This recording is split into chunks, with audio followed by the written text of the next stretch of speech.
Arkadaşlar tekrar merhaba. Bugünkü videomuzun ders konusu bolero olacak. Bolero 4 zamanlı Türk müziği usul sistemimizdeki Sofyan ritminin çeşitlemelerinden ya da velvelelerinden bir tanesi. Latin kökenli olduğuyla ilgili bilgiler ağırlıkta.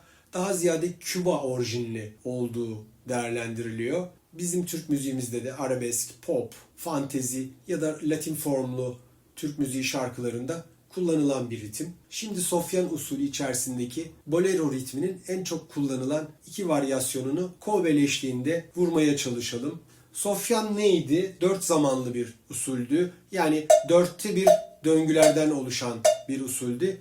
Şimdi bu 4 zamanlı usul içerisinde ilk bolero çeşitlememizi göstermeye çalışayım. Şu şekilde düm, tek düğüm, düm tek, düğüm, tek düğüm, düm tek. Bir diğer çeşitlememiz de şu şekilde düm, tek düm, düm tek tek tek, düm, tek düm, düm tek tek tek, düm, tek düm, düm tek tek tek. Evet, şimdi ufak ufak farklı varyasyonlarını darbuka eşliğinde farklı tekniklerle çalmaya çalışacağız. İlk varyasyonumuz şu şekilde. 4 zamanlı olduğunu söylemiştik. Dümle başlayan, ikinci zamanı 2'ye bölünmüş tek ve düm olarak, üçüncü zamanı 2'ye bölünmüş düm ve 3 olarak, dördüncü zamanı da tek ve 3 olarak yine 2'ye bölünmüş şekilde karşımıza çıkıyor. Darbuka ile uygulaması oldukça kolay olacak. Hemen provasız bir göz atalım. Nasıl yapacağız? Birinci zamanımız düm, ikinci zamanımız 2'ye bölünmüş tek düm, üçüncü zaman düm 3 ve dördüncü zamanda tek 3. Nasıl? Düm, tek düm, düm 3, tek 3, düm, tek düm, düm 3, tek 3. Gördüğünüz gibi oldukça kolay uygulaması. Bu basit varyasyonlarından bir tanesi. Evet, şimdi bunu 4 boş olacak şekilde metronom eşliğinde çalalım. 2, 3, 4, düm, tek düm, düm 3, tek 3, düm, tek düm, düm 3, tek 3, düm, tek düm, düm 3, tek 3. Son kez. Vakit kaybetmeden bir sonraki varyasyonumuza geçelim. Bir sonraki varyasyonda belki ilk kez karşılaştığınız ikinci zamanın ikinci yarısıyla üçüncü zamanı birbirine bağladığınız bir bağ işareti görüyorsunuz. Bu ne anlamı ifade ediyor? Notada bağın ilk ucundaki nota, yani düme denk gelen nota çalınır. Diğerinin süresi kadar daha uzatılır. Fark ettiyseniz orada herhangi bir parmak şifresi kullanmadık. Demek ki o notayı çalmayacağız. Yani ikinci zamanın ikinci yarısındaki dümü çalıyoruz. Diğer nota kadar, yani toplam bir vuruş daha bekliyoruz orada. Uygulaması nasıl? Şöyle. Düm, tek, düm, düm, tek. Bir daha deneyelim. Düm, tek, düm, düm, tek. Metronomla çaldığımızda çok daha iyi anlayacaksınız. Arka arkaya çalıyorum birkaç kez. Düm, tek, düm, düm, tek, düm, tek, düm, düm, tek, düm, tek, düm, düm, tek. Evet, gördüğünüz gibi ikinci zamanın ikinci yarısındaki dümü çaldıktan sonra diğer düme kadar darbukam titreşmeye devam ediyor. Susturmuyorum. Yani bağlı çalıyorum. Evet, şimdi metronom eşliğinde çalalım. 2, 3, 4. Düm, tek düm, düm, tek düm, tek düm, düm, tek düm, tek düm, düm, tek. Son kez. Evet, şimdi üçüncü varyasyonumuza geçelim. Burada da ekranda gördüğünüz üzere ilk zamanın ilk yarısı dümle, ikinci yarısı da 2'ye bölünmüş tek ve 3 şeklinde çalınıyor. 2, 3 ve 4. zamanlar birinci varyasyonu andırıyor. Sadece teknik olarak vuruş farklılıkları var. Şimdi metronomsuz bir provasını yapalım. Düm, tek, 3, tek, 3, düm, 3, düm, 3, düm, tek, 3, tek, 3, düm, 3, düm, 3.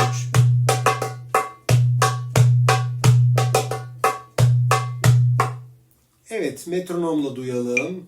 2, 3, 4. Düm, tek, 3, tek, 3, düm, 3, düm, 3, düm, 3, düm, 3, düm, 3, düm, tek, 3, tek, 3, düm, 3, düm, 3. Son kez. Şimdi sıradaki varyasyonumuza geçelim. Evet, gördüğünüz gibi birinci zamanın ilk yarısı düm, ikinci yarısı ise 3'e bölünmüş. Tek bir 3 olarak çalınacak. Daha sonra ikinci zaman 3 ve dördüncü zaman birinci varyasyonla hemen hemen çok yakın bir benzerlik gösteriyor. Bir farkı yok. Yalnız bunu anlatırken şöyle bir şey yapacağım. Birinci ve ikinci zamanı birleştirerek çalacağım. Oradaki üçlemeyi daha iyi kavramanız açısından. O da şu şekilde: 1 ve 2 ve. Bakın hemen üçlemenin arkasından ikinci zamanın teki geliyor. Düm, tek, üç, tek, düm. Şimdi devamını ekleyerek tamamlayalım. Düm, tek, üç, tek, düm, düm, üç, tek, üç, düm, tek, üç, tek, düm, düm, üç, tek, üç.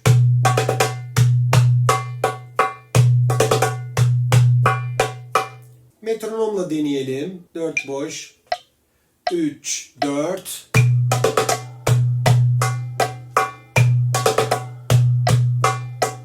Düm, tek, üç, tek, düm, düm, üç, tek, üç. Son kez. Varyasyon 5'e göz atalım şimdi. Bakın bir önceki varyasyonla benzerlik gösteriyor. Yine ilk zamanın yarısı düm, ikinci yarısı 3'e bölünmüş. İkinci zamanın ilk yarısı tokat tekniğiyle çalınıyor. Sanırım burada bir farklılık var. Onun dışında daha çok benzerlikler var. Onu da metronomla çalmaya geçmeden önce kısacık bir provasını yapalım. O da şöyle: üçlemenin hemen arkasından bir tokat çalmamız gerekiyor. Düm, tek, bir, üç, step, 3. Bakın düm, tek, bir, üç, step, 3.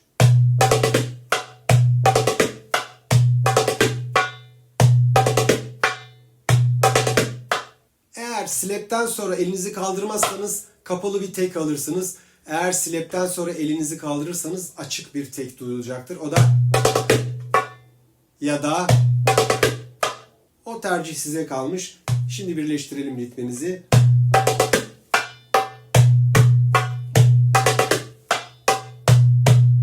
Düm, tek, bir, slap, 3, tek, düm, düm, 3. Düm, tek, bir, slap, 3, tek, düm, düm, 3.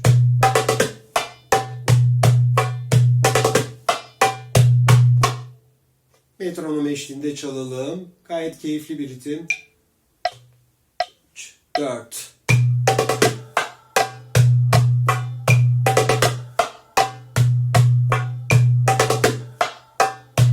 Son kez. Şimdi 6. varyasyonumuza bir göz atalım. Burada da ilk zaman 2'ye bölünmüş. Fark ettiyseniz bakın bütün varyasyonlarda ilk zamanın ikinci yarısı aslında bolero'nun karakterini ortaya koyan tekniklerden. Kimi yerde üçlemeler şeklinde çalıyoruz. Şimdi 6. varyasyonda olduğu gibi burada da 32'lik 4 tane nota olarak çalacağız.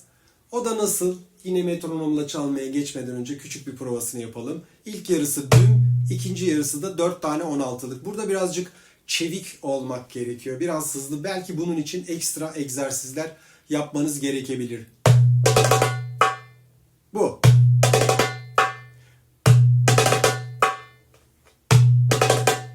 Evet. Birinci ve ikinci zamanı aynı anda çaldım. Şimdi birleştirerek çalalım.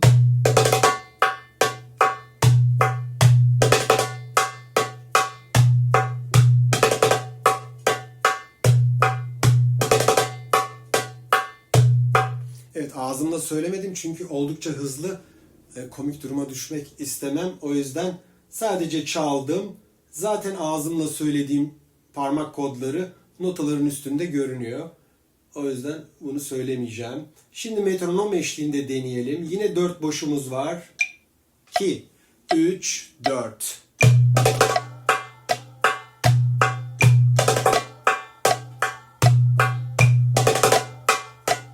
Son kez.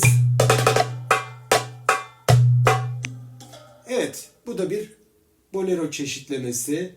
Evet, şimdi varyasyon 6 ve varyasyon 2'den oluşan bir örnek cümle çalmaya çalışalım. Yine hatırlatırım. Düm, tek, bir, slap, 3.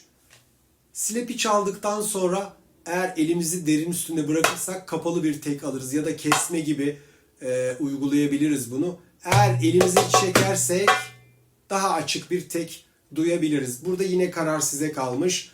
Ya da dediğim gibi bunu bir kesmeye de çevirebiliriz. Nasıl olacak o zaman? Düm tek bir slap kes gibi olacak.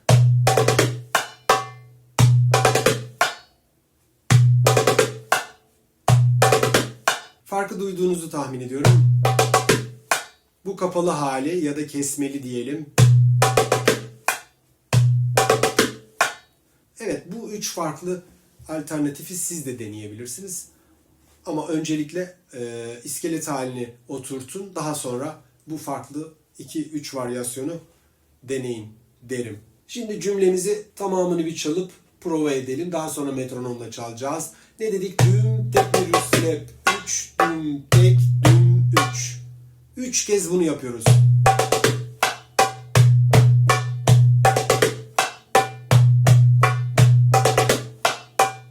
Sonra düm tek düm düm tek. Bir tek cümlede bunu çalacağız. Metronom eşliğinde deneyelim. 2, 3, 4.